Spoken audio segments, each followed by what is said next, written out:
Rishus of Mori Shlita, Rishus Mori Rabbi, Rav Khan Shlita. A good Tavach to everybody. It's so nice of you all to come out tonight. I hope you enjoyed getting here on the snow. We hope you enjoyed getting home in the snow. Thanks to all who were involved in preparing and setting up all aspects of this Melave Malka. And thank you to all who are involved, as was just said, in the daily operation of the shul, including our president, Tony.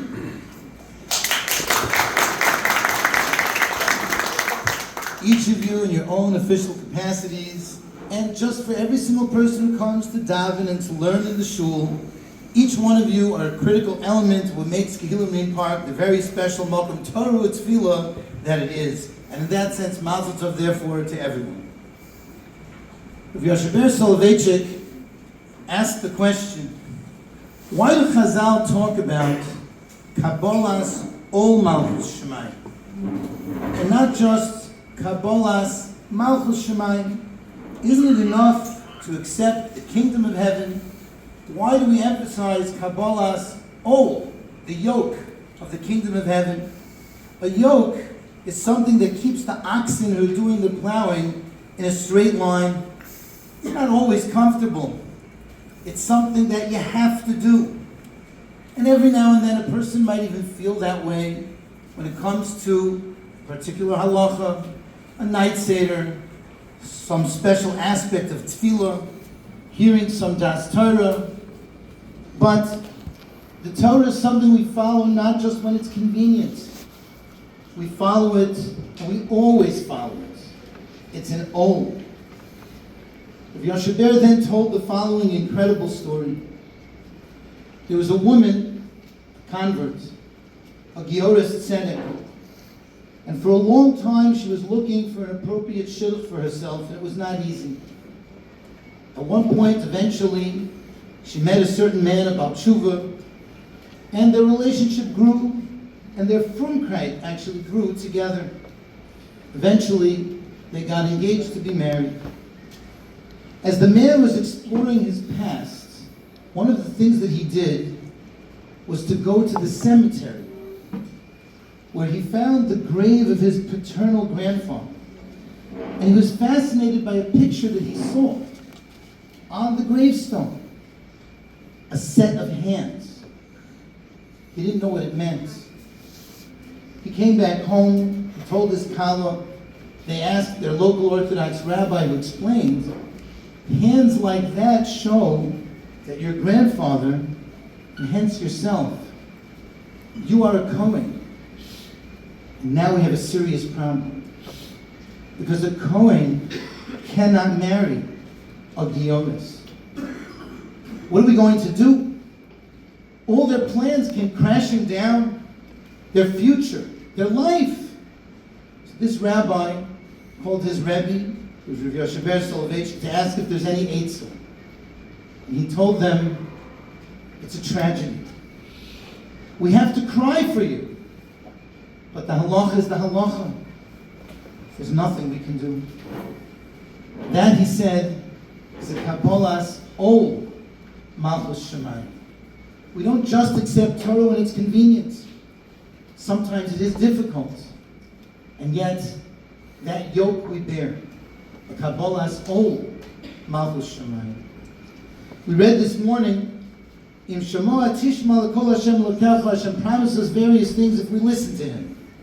And then the Torah says, V'ha'azantu l'mitzvosov, if we listen to His mitzvahs. Seems repetitive. Listen and listen. Rashi explains from Chazal, Shamoa Tishma is Zu Kabbalah Sheyikabel Aleim. You accept to do Torah and mitzvahs. V'ha'azantu is something more. V'ha'azantu from the word ozen. Tate oznayim, tilt your ear. L'daktek behem, to be precise and careful in that shmiras Torah and mitzvahs. It's an act of listening. It's a wanting to know. It's not just, I accept, I'll do. It's that I want more. A medaktek b'mitzvahs is a person who's a mevakesh, a person who's a ben Torah. These people don't just accept to basically keep the mitzvahs, but they want to do them with precision. They want to do them with hislavus. They're seeking more. When people ask me about the type of balabatim that we have in the shul, I always say, mevakshin. I'll add to that. They're also listeners. They want more. They want to keep halacha better. They want to serve Hashem better. Whether they're at one of my shiurim, or they're at Avi Nuhov's Daf Yomi shir, or Rabbi Gil's students' halacha shir, or Shmuel Pine's interesting Shaila shir, or the women's Tehillim group, or Reb Sholem Goldring's Shem Mishmuel shir. They come to learn. They come to listen. In our shul, people listen to the entire Chazaras Hashatz. In our shul, people listen to Kriyas HaTorah. They even listen to the drasha. Can you imagine? They listen to their chavrusas. They listen to a psak, even if it may be uncomfortable, even if it demands growth and change.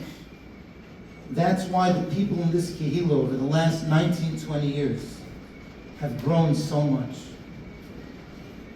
Our guest of honor tonight is a professional listener. That's what Shulam does.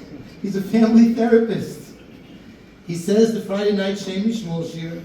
He learns and davens in the shul on most weekday mornings, and occasionally helps out with the laning, even though he has to do it in a Litvish Havara and not the Hasidish Havara that he really grew up with.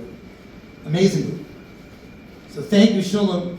Can't find you right now. There you are. Thank you, Shulam, for bringing your lively personality and chizik to all of us, and I'm looking forward to hearing from you soon. I hope you have some good family advice.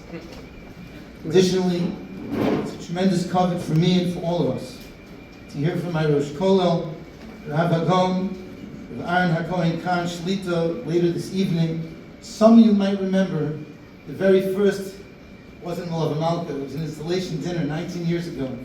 Some of you may remember Rav Khan graced us with his presence then. And in many, many ways, the shul has grown tremendously since then. Please enjoy the rest of the evening. Please enjoy the Melave Malka.